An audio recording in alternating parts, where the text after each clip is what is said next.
Everyone welcome to ইগুহিপাঠ সকলোকে এটি নতুন ক্লাছলৈ আকৌ এবাৰ স্বাগতম জনাইছো। আজিৰ এই ক্লাছটোত আমি আলোচনা কৰিবলৈ যাইছো কেইটামান এজ ৰিলেটেড প্ৰব্লেম। মোক কৈছিলে আমাৰ টেলিগ্ৰামত গ্ৰুপটোত মেছেজ দিছিলে যে এজ ৰিলেটেড ক্লাছ এটা লাগে।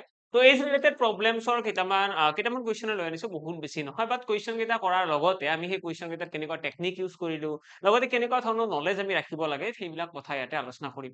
ইয়াতে যদি মেথডৰ কথা ক'বলৈকে যাওঁ, মেথড মাত্ৰ শিকিব লগা এটাই আছে। ইয়াতে মেথড বুলি ক'বলৈ গ'লে মাত্ৰ এটা মেথডে শিকিব লগা আছে, এটা টাইপৰ টেকনিক এটা আমি ইউজ কৰো যিটো আমি ক্ৰছ মাল্টিপ্লিকেশ্যন মেথড বুলি কওঁ। আৰু তাৰ উপৰি বেলেগ ইয়াতে তেনেকুৱা মেথড নাই। বাকী যিবিলাক আছে সেইবিলাক সৰু সুৰা কনচেপ্ট কেইটামান আছে। যেনেকৈ এইটো কুৱেশ্যনৰ সৈতে আৰম্ভ কৰিছে, এটা কৈছে father is 3 times more than his son। Ranit বুলি কোৱা আছে। তো দেউতাকৰ বয়স কি হয়? দেউতাকৰ বয়স পুতেক ৰণিতৰ বয়সতকৈ 3 গুণ বেছি। ঠিক আছে, 3 times 3 গুণ। এইটোৰ অৰ্থ কি? এইটোৰ অৰ্থটো এনেকুৱা হয় নে, যদি মই কওঁ এইজন হৈছে দেউতাক আৰু এইজন হৈছে ৰণিত, ঠিক আছে, দেউতাকৰ বয়সটো ৰণিতৰ বয়সৰ 3 গুণ। মানে ৰণিতৰ বয়স যদি 1 বছৰ হয়, দেউতাকৰ কিমান হ'ব? 3 বছৰ হ'ব নে নাই? তো এনে ধৰণে তোমালোকে কি কৰিব জানিব লাগে, কুৱেশ্যনটো পঢ়ি পেলাই ইকুৱেশ্যন বিলাক বা ৰেচিঅ' বিলাক উলিয়াব জানিব লাগে। বস্তুবিলাক হয়তো ভাবি থাকিলে, বেছি চিন্তা কৰি থাকিলে কমপ্লিকেশ্যনছ বিলাক বাঢ়ে, কিন্তু যিমানে চিম্পল ৰাখিবা সিমানে এনচাৰ বিলাক সোনকালে ওলাই। ইয়াতে চোৱা কৈছে দেউতাকৰ বয়স পুতেক ৰণিতৰ বয়সতকৈ 3 গুণ। তো দেউতাকৰ বয়সটো পুতেকৰ বয়স যদি 1 বছৰ হয়, 3 বছৰ হ'ব। যদি মই ৰণিতৰ বয়স 2 বছৰ ধৰিলোহেঁতেন, এইটো 6 বছৰ হ'লহেঁতেন। তেনেকুৱা কথা। তো তোমালোকে নিজৰ হিচাপত কিবা এটা ধৰি ল'লে হ'ল। নেক্সট, আফটাৰ 8 years বুলি কৈছে, মানে 8 বছৰ পাছত he could be 2.5 times of ৰণিত's age। আমাক কি কৈছে? 8 বছৰ পাছত, মানে এইটো হৈছে সিহঁতৰ বৰ্তমান বয়স। ঠিক আছে, 8 বছৰ পাছত কি হ'ব? 8 বছৰ পাছত দেউতাকৰ বয়সটো ৰণিতৰ বয়সৰ কিমান গুণ বুলি কৈছে? 2.5 times। মানে ৰণিতৰ যদি 1 হয়, দেউতাকৰ বয়স কিমান হ'ব? 2 সমস্ত 2/1। 2.5 মানে এইটো বুজায়। ঠিক আছে, বা 2.5 বুলিও ইয়াতে আমি ক'ব পাৰো। ঠিক আছে, এইটোক আমি 2.5 বুলিও ক'ব পাৰো। 2.5 years, 5 times। এইটো হৈ গ'ল 8 বছৰ পিছৰ কাহিনী। এইটো হৈছে বৰ্তমান বয়সৰ কাহিনী আৰু এইটো হৈছে 8 বছৰ পিছত। এতিয়া বৰ্তমান বয়সৰ লগত কি লগালে আমাৰ 8 বছৰ পিছৰ বয়সটো পাম? কোৱাচোন। যদি মই কওঁ যে বৰ্তমান বয়সটো হৈছে 3x/x, এইটো হৈছে বৰ্তমান বয়সৰ অনুপাত। এইটোৰ লগত যদি মই 8 বছৰ এটা যোগ কৰো, তেতিয়াহ'লে মই এইটো এজ পাব লাগে নে নাই? পাব লাগে। তো 2.5/1। তো এতিয়া এইখিনি তোমালোকে জাষ্ট সলভ কৰিব লাগে, কাম খতম। এতিয়া মই যদি ইয়াতে চাওঁ 2.5ৰ দশমিকটো উঠালে, দশমিকটো উঠাবও পাৰো, নুঠালেও হ'ব বাৰু। বাকী অকমান চেলফ কৰি চাইছো। ইয়াতে যদি আমি ক্ৰছ মাল্টিপ্লাই কৰি দিওঁ, এফালে থাকি যাব 3x + 8, এফালে থাকি যাব 2.5x, 2.5x প্লাস থাকিব 25 8 গুণ 200, মানে 20 আহি যাব। ঠিক আছে, এতিয়া নেক্সট আমি কি সলভ কৰিম আকৌ? 2.5x তো এইপিনে আহিলে কি হ'ব? মাইনাস হ'ব ন। তো 0.5x থাকি গ'ল, আৰু এইফালে 8 তো এইপিনে গ'লে মাইনাস হ'ব, 12 হৈ গ'ল। এতিয়া দশমিক 5টো যদি উঠাই দিওঁ, এইফালে এটা শূন্য আহি যাব। 5 যদি 120 হৰণ কৰি দিওঁ, x ইকুৱেল কিমান আহি যাব? 5 2 গুণ 10, 5 4 গুণ 20। তো x ইকুৱেল আহিছে 24। x ইকুৱেল আমাৰ আহি গ'ল 24, মানে আমি ইয়াতে 24 এটা লিখিব লাগে। 24 3 যা কিমান হ'ব? আমি দেউতাকৰ বয়স কি ধৰিছিলো? 3x লৈছিলো ন, কাৰণ এইটো অনুপাতহে হয়, অনুপাতৰ পৰা অৰিজিন উলিয়াইছো। তো 3x মানে কিমান হ'ব? 24 3 গুণ 72, 72। তো 72 ইয়াৰ্ছ হৈছে দেউতাকৰ বয়স, আৰু পুতেকৰ বয়স হৈছে, ৰণিতৰ বয়স হৈছে 24 ইয়াৰ্ছ। আমাক কি উলিয়াব দিছে? আমাক উলিয়াব দিছে how many times would he be of Rohit's age after 8 years। আচ্ছা, আমাক after further 8 years how many times would he be of Rohit's age? 8 years ago দিয়া আছে নেকি? After 8 years you would be have 2.5 times of Rohit's age after further 8 years। Okay, after further 8 years, further 8 years মানে আমাৰ আৰু ইয়াৰে 8 বছৰ পাছত কি হ'ব? তো আমি যদি চাওঁ, বৰ্তমান বয়স হৈছে 72, ইয়াৰে লগত 8 বছৰ যদি যোগ কৰি দিওঁ কি হ'ব? বৰ্তমান বয়স হৈছে 72 বছৰ আৰু 24 বছৰ। বৰ্তমান বয়স হৈছে 72 আৰু 24 বছৰ। ইয়াৰে লগত 8 এটা যোগ কৰিলে হৈ যাব বয়স 80 বছৰ। ইয়াৰে লগত 8 যোগ কৰিলে হ'ব 32 বছৰ। এইটো হৈছে 8 বছৰ পিছৰ কাহিনী। 8 বছৰ পাছত ইহঁতৰ বয়সটো হ'ব এনেকুৱা। আমাক কৈছে আৰু 8 বছৰ পিছত কি হ'ব? তো ফাৰ্দাৰ 8 years, আৰু 8 বছৰ পিছত হৈ যাব 88, আৰু এইজনৰ হৈ যাব 40। এইজনৰ যদি আকৌ 8 এটা যোগ কৰো হৈ যাব 40। এতিয়া ইহঁত দুটা ৰেচিঅ' উলিয়াবলৈ কিমান হ'ব? 4 2 গুণ 8, 4 2 গুণ 8, 4 10 গুণ, আকৌ যাবচোন আমাৰ কিহেদি কাটিব পাৰি তেতিয়াহ'লে? বাৰু আৰু এবাৰ কাটি দিছো, তো এইটো হৈ গ'ল 11, এইটো হৈ গ'ল 5। ঠিক আছে, 11:5। তো কিমান হ'ব, কিমান গুণ হ'ব ৰণিতৰ এজৰ? ৰণিতৰ এজৰ তুলনাত যদি ক'ব লাগে, তো ইয়াতে চোৱা, ৰণিতৰ এজ যে 40, তো 40ৰ লগত কি পূৰণ কৰিলে এনেকুৱা ক'ব পাৰা যে 40ৰ লগত x এটা পূৰণ কৰিলে 88 আহিব লাগে। আমাক কৈছে ন ৰণিতৰ এজৰ লগত কিমান পূৰণ কৰিলে এইটো আহিব, কিমান গুণ হ'ব সেইটো উলিয়াব দিছে। তো ইয়াৰে পৰা দেখিবা x = 88/40, আৰু ইয়াৰে পৰা তোমালোকে ফাইনেল এনসাৰ পাই যাবা 11/5। ঠিক আছে, তো 8 8 5 গুণ 40, 11 8 গুণ 88, 11/5 টাইমছ, মানে আমাৰ এইটো কুৱেশ্যনৰ কাৰেক্ট এনসাৰ আহিব 11/5 টাইমছ। কুৱেশ্যনটো অলপমান দীঘলীয়া কুৱেশ্যন আছিলে। তো এনেকুৱা কুৱেশ্যন চোৱা, এজ ৰিলেটেড কুৱেশ্যন যদি আহে তাত বুজিব লগা কি, প্ৰথমতে মই ক'লো ৰেচিঅ' বনাব জানিব লাগে। তোমালোকে কুৱেশ্যনটো পঢ়ি পেলাই এনেদৰে ৰেচিঅ'লৈকে কনভাৰ্ট কৰিব পাৰিব লাগিব। নেক্সট তোমালোকৰ ৰিকুৱাৰমেণ্টটো কি হয়, নেক্সট ৰিকুৱাৰমেণ্টটো হৈছে ইয়াতে যিটোকে এইটো ৰেচিঅ' হয় তাৰ লগত আমি x লগাইছো, x লগাই পেলাই কি পাইছো, অৰিজিনেল এজটো পাইছো। সেই অৰিজিনেল এজৰ লগত আকৌ মই কি কৰিছো, +8 কৰিছো। এই যে প্লাছ কৰিছো, প্লাছ কৰাৰ ফলত কি হৈছে, আমি পাম 8 বছৰ পিছৰ কাহিনীটো, আৰু 8 বছৰ পিছত আমাক ইয়াতে কৈ দিছে যে 2.5 টাইমছ হ'ব। তো মানে এইটো ৰেচিঅ'ৰ সমান হ'ব। আৰু ইয়াৰে পৰা আমি ইকুৱেশ্যনটো সলভ কৰি x ৰ মানটো উলিয়ালো, x ৰ মানটো ইয়াতে বহালে আমি বৰ্তমান বয়স কেইটা সিহঁতৰ গম পাই গলো। তাৰ পাছত আমি কি কৰিব পাৰিম, সিহঁতৰ 8 বছৰ পিছৰ বয়সটো, 8 বছৰ পিছৰ বয়সটো উলিওৱাৰ পাছত আমি ফাৰ্দাৰ 8 ইয়াৰ্ছ উলি গৈছে, আৰু 8 বছৰ পিছত, তো আৰু 8 বছৰ পিছত এইটো বয়স। আৰু ইয়াতে কৈছে যে এতিয়া 8 বছৰ পিছত দেউতাকৰ বয়সটো ৰণিতৰ বয়সৰ কিমান গুণ।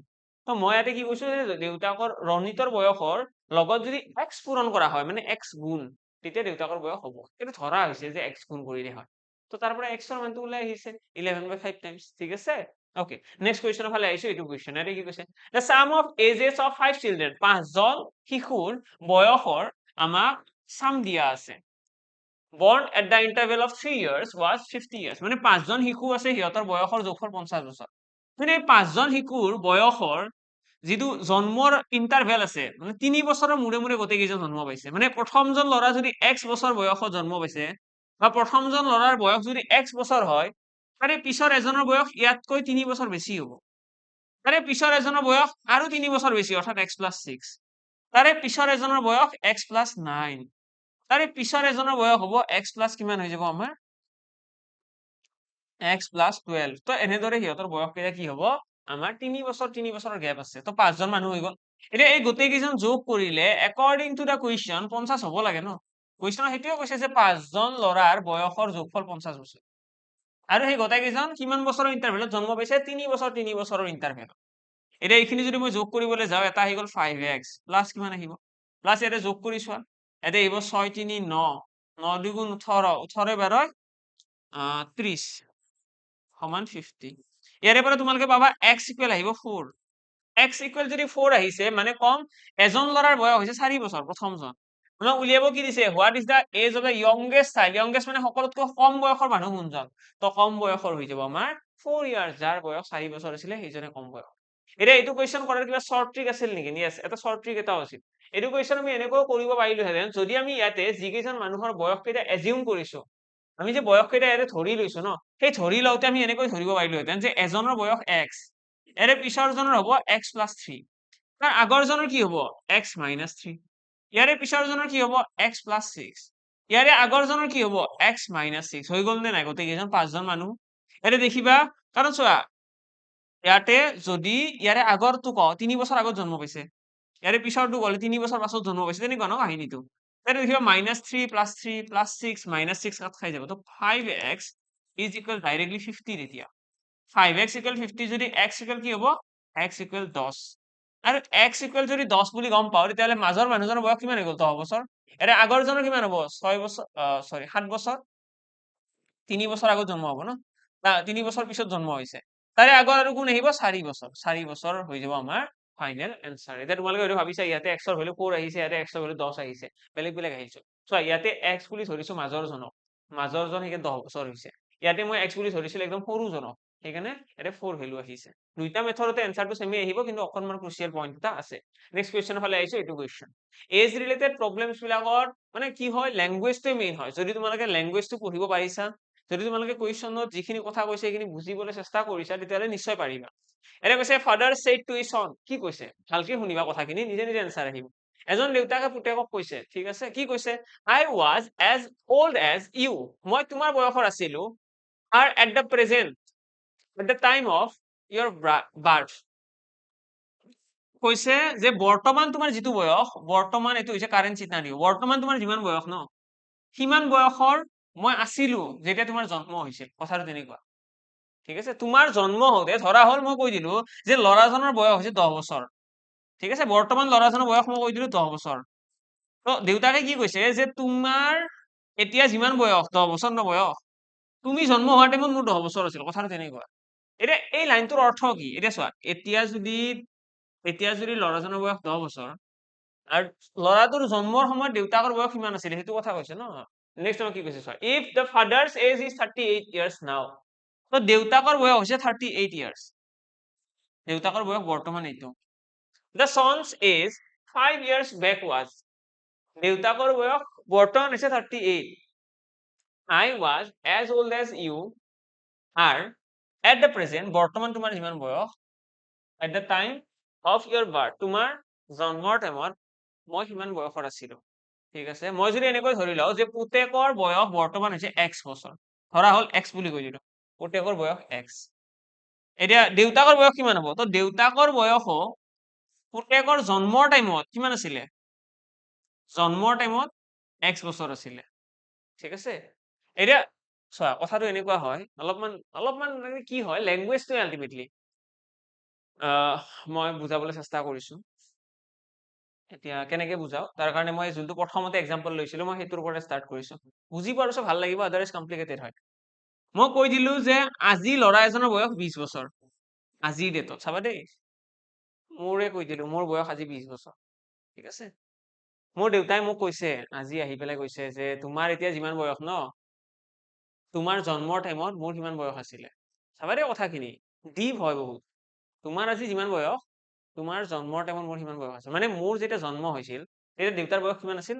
20 বছৰ। তো আজি মোৰ বয়স কিমান? 20 বছৰ। মানে এই যে 20 বছৰ মোৰ বয়স বাঢ়িল, সেই সময়ছোৱাত দেউতাৰ বয়স বাঢ়িব নে নাই? বাঢ়িব। মোৰ জন্মৰ টাইমত দেউতাৰ বয়স আছিলে 20 বছৰ, আৰু যিহেতুকে মোৰ 20 বছৰ হৈছে, তো দেউতাৰো 20 বছৰ বাঢ়িব ন, তো দেউতাৰ বয়স কিমান হৈ গ'ল? বুজি পালানে কথাখিনি? তো দেউতাৰ বয়স বৰ্তমান কিমান? 40 years। আমাক কুৱেশ্যনত কৈছে যে দেউতাকৰ বয়স 38 বছৰ, দেউতাকৰ বয়স যদি 38 বছৰ হয়, পুতেকৰ বয়স কিমান হ'ব? আধা ইয়াৰে 18 বছৰ। এতিয়া কথাটো এনেকুৱা হৈছে, পুতেকৰ বয়স হৈছে 18 বছৰ, আৰু পুতেকক দেউতাকে কৈছে যে তোমাৰ এতিয়া যিমান বয়স, তোমাৰ জন্মৰ সময়ত মোৰ সিমান আছিলে, মানে জন্ম যোনদিনা হৈছে বাচ্চাটো সিদিনা দেউতাকৰ বয়স 18 বছৰ। তাৰপিছত পুতেকৰ বয়সটো বাঢ়ি বাঢ়ি আহিছে, দেউতাকৰ নিজৰো বাঢ়ি বাঢ়ি আহি আছে, আহি দেউতাকৰ যেতিয়া 38 হৈছে তেতিয়া দেউতাকে সেইটো কথা কৈছে তাক, তোমাৰ এতিয়া যিমান বয়স মোৰ তেতিয়া সিমান আছিলে, তো সেইকাৰণে এইটোৰ আধা কৰি দিলে হৈছে, ঠিক আছে। তেনেকে আমি গম পালো যে এইটো হৈছে পুতেকৰ বয়স। কিন্তু আমাক উলিয়াব কি দিছে? The sons age 5 years back was, 5 বছৰ আগত পুতেকৰ বয়স কি আছিলে এইটো উলিয়াব দিয়া নাই। 5 বছৰ আগত বুলি ক'লে 5 এটা বিয়োগ কৰি দিয়া, তো 13 বছৰ হৈ যাব আমাৰ কাৰেক্ট আনসাৰ। তো 5 বছৰ আগত বয়স কিমান আছিলে? 13 বছৰ। তো কিছুমান কুৱেশ্যনৰ কাৰণে না ফৰ্মুলা আছে না কিবা আছে, জাষ্ট কিছু কমন চেন্স, অলপমান ব্ৰেইনটো শাৰ্প হলে নিশ্চয় কৰিব পাৰি। Next question, A is 2 years older than B, A হৈছে 2 বছৰ বিতকৈ ডাঙৰ, এ 2 বছৰে বিতকৈ ডাঙৰ। Who is twice as old as C, তো চোৱা ইয়াতে ইকুৱেশ্যন বনাও, এ হৈছে বিতকৈ, A is 2 years older than B, A হৈছে বিতকৈ 2 বছৰে ডাঙৰ। তো এৰ বয়স যদি মই এক্স ধৰি লওঁ, বা মই যদি কওঁ বিৰ বয়স যদি এক্স হয়, এৰ বয়স কিমান হ'ব? X plus 2। এ হৈছে বিতকৈ 2 বছৰে ডাঙৰ, A is 2 years older than B, তো বিতকৈ 2 বছৰে ডাঙৰ। আৰু কৈছে হু ইজ মানে বিৰ কথা কৈছে, তো who is twice as old as C, আৰু বি হৈছে চিৰ বয়সৰ দুগুণ, চিৰ যিমান বয়স আছে তাৰ দুগুণ এইটো। তো মই যদি চিৰ বয়সটো এক্স বুলি ধৰি লওঁ, বিৰ বয়সটো কি হ'ব? দুগুণ হ'ব ন, সেইটোৱে কৈছে ন, চিৰ যদি এক্স হয় বিৰ দুগুণ হ'ব। আৰু এৰ বয়সটো কি? বিৰ বয়সতকৈ 2 বছৰ বেছি, তো বিৰ বয়সতকৈ 2 বছৰ বেছি। তো এনেদৰে আমি বস্তুবিলাক বনাও, আমি অকনমান স্মাৰ্ট মুভ খেলিবই লাগে, আমি যিখিনি কথা কৈছে সেইখিনি ভালদৰে শুনি লওঁ। এনে কৈছে এ হৈছে বিতকৈ 2 বছৰে ডাঙৰ, তো মই কি কৰিছো, বিৰ এক্স ধৰিছিলো, তো এক্স প্লাছ 2 লিখিছিলো, প্ৰথমতে মই এইখিনি কৰিছিলো এক্স প্লাছ 2। তাৰপিছত যেতিয়া ক'লে যে who is twice as old as C, অৰ্থাৎ বিৰ কথা কৈছে, বি হৈছে চিৰ বয়সৰ দুগুণ, তো চিৰ যদি এক্স বুলি ধৰি লওঁ, চিৰ বয়সৰ দুগুণ কিমান হ'ব টুৱাইচ এক্স হ'ব ন টুৱাইচ এক্স হ'ব দুগুণ কৰি দিলো আৰু বিৰ যদি আকৌ দুগুণ হয় তেতিয়াহ'লে এৰ কি হ'ব এইটোতকৈ 2 বছৰ বেছি ন তো 2x + 2 তেনেকে মিলাই দিলো মানে গোটেইখিনি মই এতিয়া মিলাই দিছো আৰু এবাৰ যেতিয়া মিলোৱা হৈ যায় তাৰপিছত আমি এতিয়া কুৱেশ্যনৰ ফালে চাম এতিয়া total of the ages of A B C was 27 আমাক কৈছে তিনিওৰে বয়সৰ যোগফল হৈছে 27 মানে তিনিওটা যদি যোগ কৰি দিও 27 হ'ব লাগে যোগ কৰি চোৱাচোন 2x + 2x 4x + x 5x 5x + 2 is equal to 27 ইয়াৰে পৰা তোমালোকে পাই যাব 5x equal 25 5x equal যদি 25 হয় ইয়াৰে পৰা পাই যাবা x equal 5 আৰু x equal যদি 5 হয় আমাক কৈছে বিৰ বয়স কিমান তো বিৰ বয়স কিমান আছে ইয়াতে 2x মানে 5 2 গুণ 10 বছৰ তো 10 বছৰে হৈ গ'ল কাৰেক্ট এনসাৰ তো এনেদৰে আমি এক্সামত কুৱেশ্যন বিলাক সলভ কৰো নেক্সট কুৱেশ্যনৰ ফালে আহিছো এইটো কুৱেশ্যন ইয়াতে কি কৈছে present ages of Samir and Anand এইটো লাষ্ট কুৱেশ্যন দিয়ে ইয়েছ এইটো কুৱেশ্যন হোমৱৰ্ক থাকক ঠিক আছে তোমালোকে নিজৰ ফালৰ পৰা ট্ৰাই কৰা এইটো ক্ৰছ মাল্টিপ্লিকেশ্যন মেথডৰ কুৱেশ্যন হয় এইটো কুৱেশ্যন নিজৰ ফালৰ পৰা ট্ৰাই কৰা মই জানো তোমালোকে কৰিব কি লাগে তোমালোকে জাষ্ট হিন্ট এটা দি দিছো যিটো বৰ্তমান বয়সৰ অনুপাত দিয়া আছে সেইটো তোমালোকে এনেদৰে ইকুৱেশ্যন এটা বনাই লও 5x by 4x তাৰপিছত তোমালোকে কি কৰিবা যিখিনি কথা কৈছে যে ইমান বছৰ পাছৰ ইমান বছৰ আগত সেইখিনি ইয়াতে প্লাছ মাইনাছ কৰি ইয়াতে এইটো ৰেচিঅ'ৰ সমান বুলি কৈবা 11/9 আৰু এনেদৰে তোমালোকৰ এনসাৰটো ওলাই আহিব ঠিক আছে এইখিনি হিন্ট মই এটা দিলো তো সকলোৱে নিজৰ ফালৰ পৰা চেষ্টা কৰা নিশ্চয় পাৰিবা যদি কাৰোবাৰ কিবা ডাউট থাকে নিশ্চয় কমেন্ট বক্সত জনাবা আৰু এজ ৰিলেটেড কুৱেশ্যনত মই এটা কথাই কওঁ যে কুৱেশ্যন পঢ়িব পাৰিব লাগে পঢ়ি পেলাই কিখিনি কথা কৈছে এইটো ভাবিবলৈ ট্ৰাই কৰা এবাৰ যেতিয়া ভাবিবলৈ চিন্তা মানে কি কৈছে এইখিনি বুজিবলৈ চেষ্টা কৰিবা নিশ্চয় তোমালোকে এনসাৰ কৰিব পাৰিবা লগ পাম সকলোকে অন্য ক্লাছত আজিৰ কাৰণে ইয়াতে সামৰিছো থেংক ইউ